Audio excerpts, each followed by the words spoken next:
وصف الأم لا بالفرح لا بالهم، عنوان الحب هي نبض الطيبة والحنان، قليل بحقها افديها بروحي قليل افديها بالدم، بس بأحضانك يا يمه أنا أحس بأمان، هي روحي بهاي الدنيا هي منبع الحنية، إن شاء الله يومي قبل يومك يا رب أحفظها إلي. تعبتك وياي هواية صرت الأم وصرت الأب، تعبتك يا بعد روحي تعبتك يا أم الحب هواية أحزان، شلت بقلبك بسكوت قلبك ينوح، أدري قلبك يا يمه بفراق الوالد مجروح، أتمنى أكون مكانه أتمنى أعوضك حنان، أتمنى نسيك الهموم بوقت غدر زمانه، أشوف الضحكة بشفافك وعيونك مليانة أحزان، أشوف بعيونك الدموع تتفجر مثل البركان، الزمان غدر بيك وأتمنى أشيل من همومك، تطلع روحي ألف مرة من شفت مع بعيونك.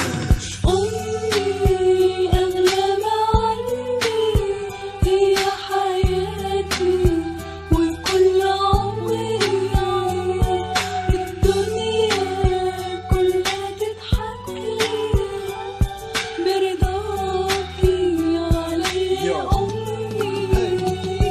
يا يما غدار الزمن يا يما انسى الهموم، يا يما اليوم تبكين اكيد تضحكين بيوم، لازم تنسين الراح لازم تنسين الجراح، من اشوف الدمع بعينك تتوقعين انا مرتاح، تتوقعين ما داير بال، تتوقعين راضي بهالحال، الف مره اموت باليوم واقول تتغير الاحوال، سنين واحنا صابرين شفنا المر ومتحملين، صدقي ما تضيق الا تفرج بس ارجوش لا تحزنين، لا تخلين الدمعه تنزل من اشوف دمعات شموت، اموت مليون مره اليوم سنه مني يفوت، كف دموعك يا يما ادري تبكيهم بالسر، ما تحبين تبكين قدامي ما تريدين اشوف المر منك وبيك انا يا يما احس باللي انت تحسيه، هذا قلب الذبحه بيدي وموته لو منتبي، يا رب يحفظك لي منو غيرك اللي بهالدنيا، الف شكر لك يا رب امي احلى هديه.